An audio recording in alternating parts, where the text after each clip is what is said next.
Asigi Apunba Meesing Yenglabadi Yamdrabada Meeoi Nongmada stroke Touba Thengnagani haina Shija Hospital and Research Institute ki chairman amasung managing director Dr. Palin phongdorakli. World Stroke Day Gamari Lainana World Stroke Organization WSO na Hospital asida WSO Angel Q2 2024 Diamond Status Award Pirak Bagamari Lainana Kasi Hospital asigi auditorium da pangthokiba Paugi mifam amada wafamasi mahana phongdokibani. Paugi mifam aduda mahana makha tana hai khanghaudana stroke tawrakpa matamda matam chana treatment piduna mioibagi punsi kannaba hospital asina honnariba kaya adu sakhangboina World Stroke Organization na award asi pirakpani. Award asi UAE gi Abu Dhabi da thasigi kulhumdoidagi kundaruk fauba pangthokiba World Stroke Organization gi tarataruk suba World Stroke Congress ki mifamda pirakibani.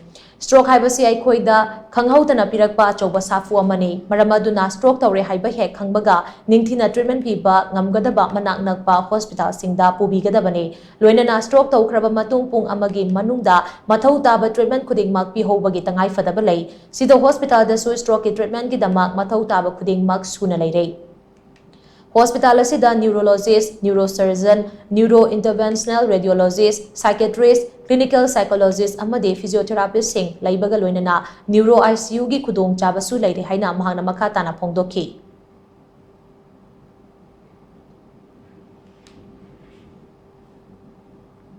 Akoi na pathuk sabada Manipur da Nongmada magi population ji yengagadi Nongmada mi tara humdoidi stroke si thengnani marakta lagidab yauni marakta phagibas yauni marakta paralysis tawgas lagib yaw aduna Nongmada tara humdoi tawbai si yame sahi mata dum yam rai tare adum sigi world gi statistics ki matuna kona pasabane aduga atopa mana facility ki matangda hojik darkar laiba laying bagi immediate laying bagi ma adugi matung tarakpada rehabilitation physiotherapy tawgadaba psychologist psychiatry clinical psychology mayamji khoida loina laire surgeon laire neurologist laire interventional radiologist laire emergency physician laire aduna any stroke center afaba stroke center global region da aduda laiba khudong chaba khudimakse Shija laire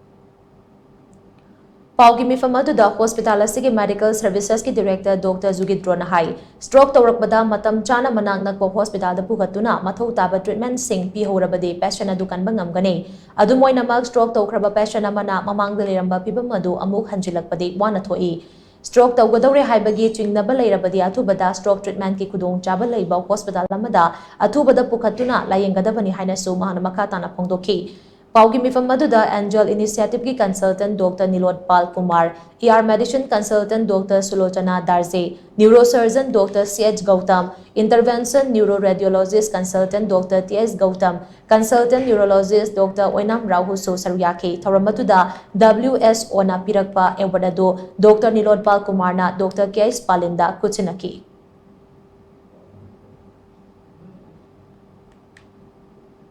Akoina Sigi stroke sida treatable stroke. The treatment the Pazana Pihoraga Pasada but Situpaki ona, Lemon the Ba, Chapan the Ba, Hogan the Ba, Pam the Taralaiba, I will see Tokanaba, the Hoganamba, the Gitahogasi, and the Maru in Hipsi, Akon so Sigi Matasi. Adu Tahudaba another Pam the Taralaiba, Adu home visit Chalaga, Mayum the Chalaga. Yenglabadi so Thengnagani. Aduna awawa yamna nang bujani.